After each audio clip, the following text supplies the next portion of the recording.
Before the existence of the term survival horror, the term was just a collection of design guidelines, the restriction of resources, a contained view, the amplification of interpretation, the understanding of fragility in any playable character. A small number of ambitious groups had found their way into this genre in the late 80s and early 90s. Sweet Home, released in 1989, it was effective as a Famicom movie tie-in that became a pioneer in connected mansion hub, inventory limitation, and character-tied powers, permadeath lasting between runs, and puzzle-first development. It would later be recognized by Shinji Mikami to be the foundation of Resident Evil. Not a combat video game with spooky costumes, but a survival game in which economizing and foresight are the true weapons. In 1992, Alone in the Dark was released, which took another step forward. The use of polygonal characters in fixed camera spaces with cinematic perspectives. Those fixed angles solved technical limitations like 3D characters on pre-rendered backgrounds and became mood mechanics. The game was able to reduce sightlines, which leads players to be scared of what is off-screen just as much as the monsters in question. This is when the character started to contribute to the terror players were experiencing. And then in 1995, Clock Tower was released and went in a different direction. Powerless terror of being preyed upon. The Scissor Man could no more be conquered, he might only be avoided. Fleeing and diving under, searching in a crack in a crevice or refuge was substituting a power fantasy by fleeing of preyhood. That formula allows you to have a line leading into Nemesis in Resident Evil 3 or Mr. X in Resident Evil 2, and of course, the Xenomorph in Alien Isolation. Granted, that comes from a movie, but it's still the same line of gameplay mechanics. Now, this all led to the release of Resident Evil in 1996. The Spencer Mansion was not a mere place, it had a personality with heartbeats and mysteries, tank controls, ammo ration, ink ribbon saves, door loading screens, and all the restraint devices were there to add tension. You did it under the compulsion of the game. It was a cultural phenomenon and became the bestseller not despite friction but as a result of it. And then the sequel, Resident Evil 2, released in 1998, which set two characters, protagonists, as Leon and Claire, traversing situations, an urban maze extending the playing field without too much claustrophobia. But meanwhile, Silent Hill veered off. Subtext and psyche in Silent Hill were replaced by shock and splash in Resident Evil. The fog was special effect and a clever hardware hack, mind you. It was an image of the indefinite. The hiss of radio caused chilling to the spine to the listener. And then in 2001, Silent Hill 2 defined the series. Monsters as metaphors, a town as a mirror, and a story of grief that continues to feature in lists of best stories in games. In 2003, Silent Hill 3 was released, and then in 2004 we had Silent Hill 4: The Room, which extended Team Silent's run before the series passed to Western Studios. The early 2000s kept pushing forward with this. Fatal Frame, on the contrary, had the use of a camera instead of a gun in order to try to fight the ghost by facing them. Eternal Darkness was able to break the fourth wall but added an effect of a non-existent volume slider, a fake crash, an imaginary enemy, tricks that made you question the game and then yourself. Siren enabled you to be sight-jacked into the beholder's gaze, a device that was a paranoia engine. By the time the PS2 generation matured, survival horror had become half art house, half grindhouse, and was worth absolutely everything. This was when horror games ceased being amateur. It started sneaking in with its atmosphere and splendor all the way to the instruments that would normally have not been approached by this genre. Gaming was now in the entertainment industry, and both blockbuster series and cult experiments were making it what it was. At some point though, horror was no longer a niche, it was starting to become an essential genre. But unfortunately, all golden ages must come to an end, and the survival horror genre was no different. With the shooter bloom in the mid-2000s changing taste, games like Halo, Call of Duty, Gears of War, Battlefield, publishers concluded that players desired empowerment at all times. Shortage of supplies, crawling, and being frail all of a sudden became outdated in the gaming zeitgeist. But then there was another game that came out during this era called Resident Evil 4. It transformed third person to over-the-shoulder aiming, accurate reactions to hits, hostile AI, and provided the breathtakingly memorable moments, such as the village assault or the cabin defense. Breaking its rhythm, however, shifted the center of gravity of the series towards action mastery rather than the survival tension that the previous games were embedded in. Seeing the success of Resident Evil 4, Capcom tried to chase this trend they accidentally created. Co-op spectacle indeed showed off to its absolute fullest extent in Resident Evil 5. But even though it sold in large numbers, the very essence of being alone and having limited resources had particularly become non-existent. By the time Resident Evil 6 attempted to be at once 4 games, a horror game there, a military shooter here, a vehicle game there, and all of this as a blend was just complete nonsensical. An item that was designed to suit everyone ended up suiting absolutely no one. The larger AAA business inclined itself towards the more bombastic. Following the success of Uncharted and Modern Warfare, game publishers attempted to pursue cinematic showcasings, quick-time events, explosions-induced set pieces, and just over-the-top heroes. The consensus movement of the horror scene was that its irregularity and disturbing staple of gawky strength was swept aside, and this wasn't just limited to Resident Evil. Silent Hill failed more silently, but worse.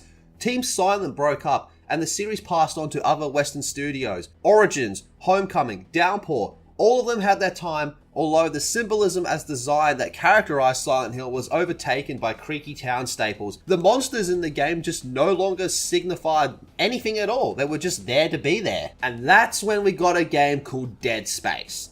The initial video game was released in 2008 was much more of a miracle. It had a diegetic UI, strategic dismemberment, art direction, readability, and environment.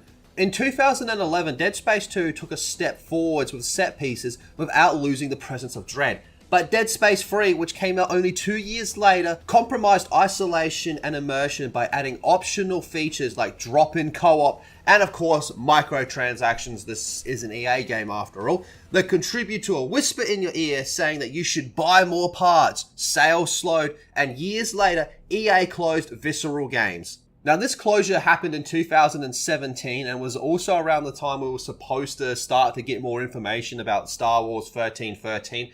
But then there was the whole Disney buyout, and that's a whole can of worms in itself. The timing fueled debate, but the closure wasn't directly because of Dead Space 3. Make no mistake about it, Dead Space 3 did far from helping the studio's case, but there was a lot of moving parts going on with Visceral Games at that time. Hey, post-edit Lethal here. I just realized that it wasn't Star Wars 1313. I'm completely mixing up studios. My bad.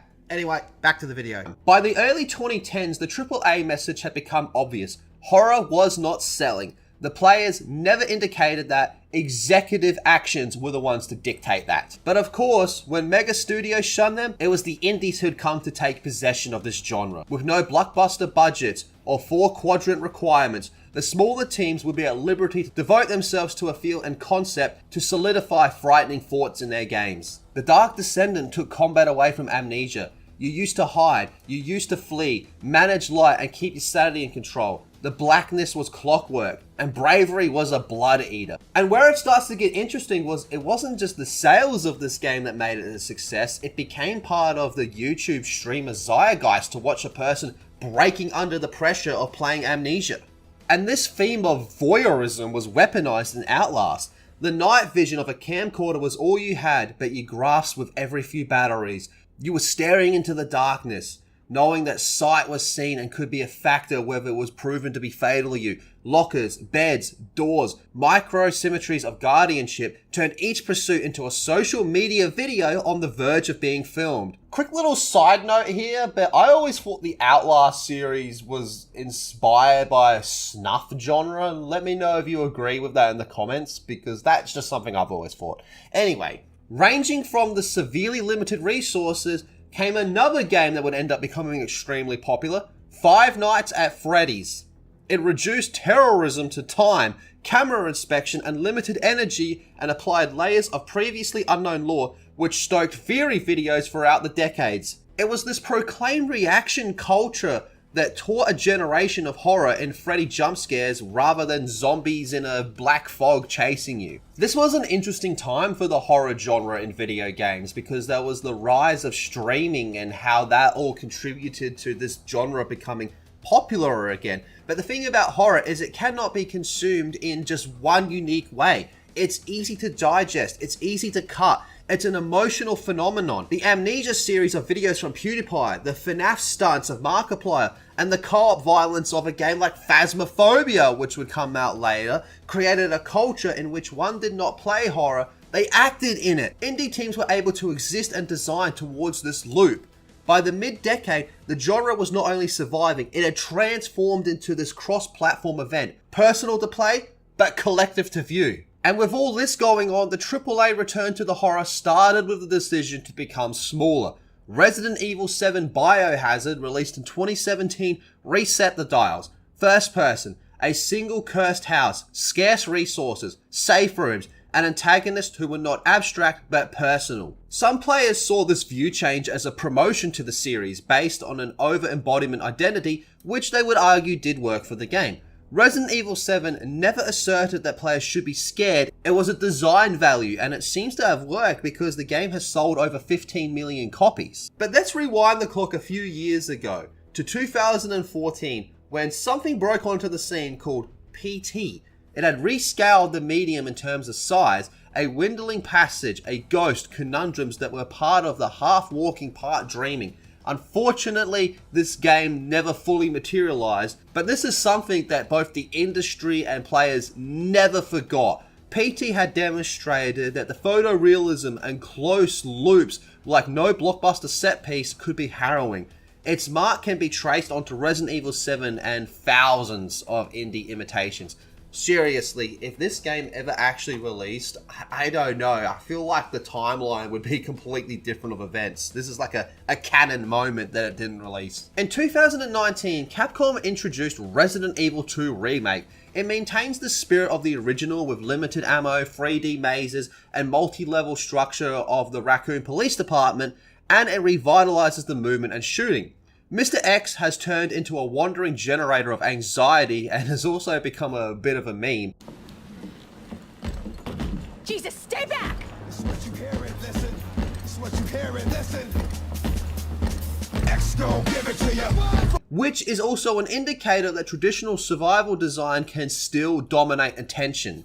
And this renaissance was not merely nostalgia. There was space for new IPs as demonstrated by the recently released Chronos: The New Dawn. It's characterized by pushing breathing conflict into time itself with its system of aging on death. But just because there was this renaissance of the genre does not mean the indies were giving up on the cutting edge. Tormented Souls reawakened fixed camera design and ruined mansions for a new generation. We've also seen a lot of indie games that would take PS1 aesthetics and combine them with like a sci-fi dread type of theme. And then of course there's Phasmophobia, which maintained the ghost hunting social play. And this game also completely took over the streaming zeitgeist in something that kind of became as a watch me suffer meta, where we'd all just watch streamers go through pain through video games. We're kind of fucked up like that, aren't we? By the late 2010s, horror had found itself with two engines. The spectacle that was AAA prioritized, and the experimentation that indies pushed forward. It was a message that was pretty hard to ignore, such as the meaning of fear and what should be feared itself. But that brings us to the question, why did a genre that once seemed to be pronounced dead commercially get re-emerged and showed some critical and commercial growth, since it provides experiences that larger AAA landscape don't often undertake? Well, there's a few reasons for this. One, it is the parody of a power fantasy. The contemporary blockbusters teach you to loot everything and upgrade skills and run based on icon-ridden maps. Survival horror destroys that scaffolding. The compression, the narrow passages, the slow reluctant steps you take. You do not complete areas, you just get through these areas. The second answer is, fear is skillless. It's an emotion that pervades everywhere. You don't have to become a master of combos or know the ever-evolving metas.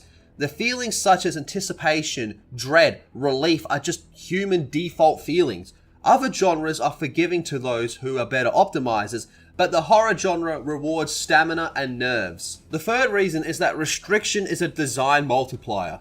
The limited supply of resources or ammo, weak main characters, half-broiled stalkers with rules that fluctuate, all these lead to these perpetual micro choices. Do you spend the shotgun shell? Risk the dark passage in order to a chance to acquire the one battery you need. Have the herb or hold the slot open. Survival horror transforms each movement into cost-of-benefit puzzle. That is why fear does not leave even in the moments of silence. The next is that fear is contagious by streaming.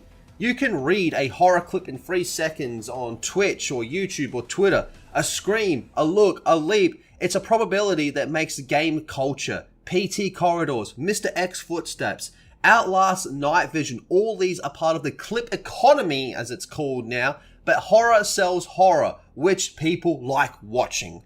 Another reason is this genre spans multiple subcultures. You got the psychological ones like Silent Hill, where the horror is thematic and interior. You got the body creature horror with stuff like Resident Evil. The horror is flesh and mutation. You have the helpless ones, which is like FNAF and Outlast, where the horror is having no weapon at all. You got the co-op social with Phasmophobia. Horror is chaos with friends. You even have the retro-minded ones, which are those PS1 styled indies, and it's just so nostalgic to be scared as well, isn't it? And finally, I believe that the nostalgia and innovation are pretty even. For every Resident Evil remake, we get a new one. For every Silent Hill remake, we get a new one. For every indie horror that is clearly inspired by something like Resident Evil, we get something that's completely its own thing. Even in AAA, while Chronos is very clearly inspired by Dead Space, it's still a new IP. So we're pretty even in terms of remakes, reimaginations, and brand new IPs across this genre. But what about the future of this genre in video games? Well, the decade ahead will depend on how well the developers combine tradition with the new technology and new viewing patterns. I will admit, I'm not the biggest fan of VR, but it has shown that it can be powerful when used in the horror genre. Something like Resident Evil 7 VR and Resident Evil Village. The use of a head-mounted presence causes a safe frame of a monitor to be taken away. A creek that is at the back of you is actually at the back of you. Or it could be mapped to something more physical in the future. And with the rise of AI in the video game industry, and look, I'll be honest, I've got my own thoughts on that, but I do believe that AI can be used as an effective tool. Something like patrols in writing, they're really only frightening until you get used to them, until you learn their patterns. It then succeeded by adaptive pressures, which can observe habits of the players. Too much in closets, it will look in closets. Too much ammo, it will take away stockpiles. The combination of that uncertainty and smarter behavior will continue to keep players in suspense, and I feel a great example of this is the xenomorph in Alien Isolation. And piggybacking off that, let's just suppose you have a mansion that silently restructures itself with your level of stress. Or a haunting co-op game that will recall who was pushing the ghost a bit last time you were in that room. But I don't mean this in a way to just completely rely on randomization, but more so freshness, which retains fear on replays.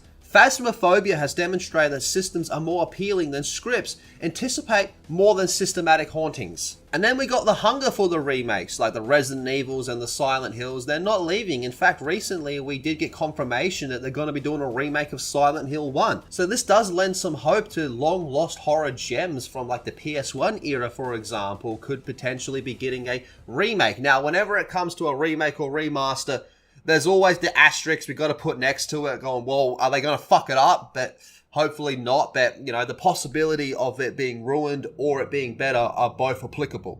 One thing, though, that I do think is going to become more common than what it already is games being designed for streaming in the horror genre. Developers already think in terms of clips. Future projects will likely ship with spectator-facing systems, reactions or chat input, or even seeds for a gotcha moment and co-op rules set to maximize chaotic storytelling on the screen. Horror has always been social to an extent. Now it's natively performative. So in a way, the takeaway is actually pretty horrific. Horror's strength is its ability to mutate. It doesn't need more explosions. It needs to keep finding new ways to make the player second guess their own actions. The horror thriller has been camouflaged in the past. It began more so as an experiment.